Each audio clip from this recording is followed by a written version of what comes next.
सुप्रभात बच्चों, आशा करती हूँ आपकी ऑनलाइन क्लासें अच्छी चल रही होंगी। कल मैंने जो आपको पाठ पढ़ाया था, आज मैं उसके आगे पढ़ा रही हूँ। यानी किस तरह से नेहरू जी का भीमसा और तासी नामक भालुओं के प्रति प्रेम था। रोज सुबह नेहरू जी उन दोनों को बांस की नरम नरम घास खिलाते, उनसे थोड़ी देर खेलते और फिर व्यस्त हो जाते। यानी नेहरू जी रोजाना बांस की नरम नरम घास उन दोनों भालुओं को खिलाते और फिर उनके साथ खेलते और फिर व्यस्त हो जाते। एक दिन क्या हुआ कि नेहरू जी की तबीयत ठीक नहीं थी। डॉक्टर ने उन्हें आराम करने के लिए कहा। नेहरू जी भीमसा को घास खिलाने नहीं जा पाए। एक दिन क्या हुआ, नेहरू जी की तबीयत खराब हो गई। डॉक्टर ने उन्हें आराम करने की सलाह दी और नेहरू जी जो भीमसा नामक जो भालू था उसको घास खिलाने नहीं जा पाए।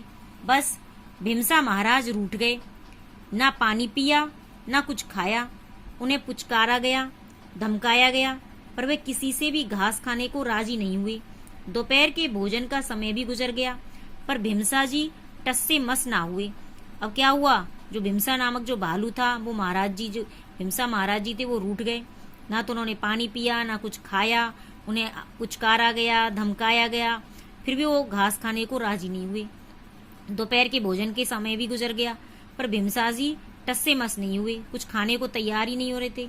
अंततः शाम के खाने के समय हारकर प्रधानमंत्री के कर्मचारियों ने भीमसा को पिंजरे से निकाला, घर के भीतर लाकर किसी तरह सीढ़ियों से नेहरू जी के कमरे तक ले गए।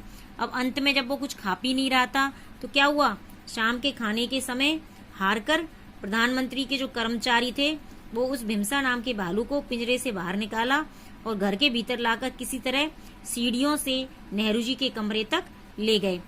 तब तक नेहरू जी को आराम आ गया था। वे कुर्सी पर बैठे थे।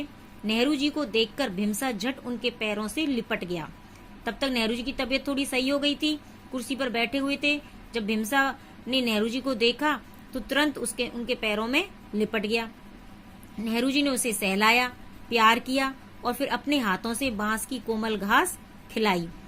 नेहरू जी के हाथ से घास खाकर ही भीमसा महाराज ने अपना सत्याग्रह समाप्त किया और खुशी खुशी पिंजरे में लौट गए। यानी नेहरू जी के हाथ से बांस की नरम नरम घास खा करके भीमसा महाराज जी ने अपना सत्याग्रह यानी अपना जो भूख प्यास जो छोड़ रखी थी वो उन्होंने सत्याग्रह समाप्त किया और खुशी खुशी यानी प्रसन्न होकर के पिंजरे में वापस लौट गए। यानी इस तरह से नेहरू जी का जानवरों के प्रति प्रेम था। तो बच्चों, पाठ समझ में आ गया होगा। धन्यवाद।